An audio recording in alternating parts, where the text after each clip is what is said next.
Alhamdulillahi ya moti motota Ogayyu farfamu si haka godata Barnoonni bu'uura hojjechuuf waan hunda Jettee nuuf ibsite Abba rahmata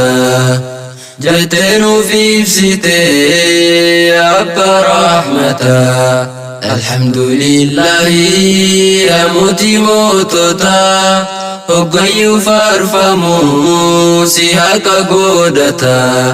Barnoonni bu'uura hojjechuuf waan hunda Jettee nuuf ibsite Abba rahmata Jettee nuuf ibsite Abba rahmata Nuuf kennite amantii caaltuu hundumarraa Alhamdulillahi ya mootii qaadiraa Mee amantii tamtuu sitii saraamirraa Islaamummaa tiyyaa ya caaltuu hundarraa Wallahi billahi si argachuun carraa Tanaafuu obbolaa hin deemin halaala Barnoota baradhaa isaatu hundaa caalaa Barumsi jireenyaaf hedduu barbaachisa Waan gaarii fi badaa hundaddaan si baasa Wallaalli dukkanaa boodaafillee sheenaa Barumsi guddinaa ammaasi sulfinaa Tanaafuu hundinuu qotaani barannaa Guddinni biyyattis barnoota irraarraati Tanaaf islaamummaan barnootaan eegalti Baguma gammaddee nama barattee Bu'aa waan laaffatee kunoo har'a gartee Waa hedduu obsitee geessee guyyaa har'aa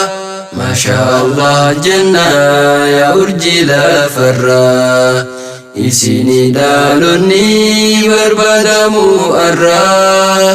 Yaa bakkalcha barii ammallee kongiraa Hayyuu fi xiinxalaa jaynaa fi caalimaa Hundinuu barnoota barachuun argamaa Yaa dargaggootaa fi shamarran islaamaa Maaliif dagaatamee bu'uurri islaamummaa Barumsaan faayamaa yaa ilmaan islaamaa Akkana nuun jetti kunoo islaamummaan Kennaa caaltuu badhaasa caalamaa Milkii biyya lamaa si keessatti argamaa Guddinni ilma namaa barnoota laalamaa Qotaani barannaa yaa shababa islaamaa Barnoonni fadaa qotaani ibsannaa Teknooloojii zamanaa hin qaroominaa Takka if yaadadhaa isin yaa mu'minaa Teknooloojiin hogguu dabaluun qaroominni Akka hin daaganne kalaamu rahmaanii Balliquu anni kunuutti hojjette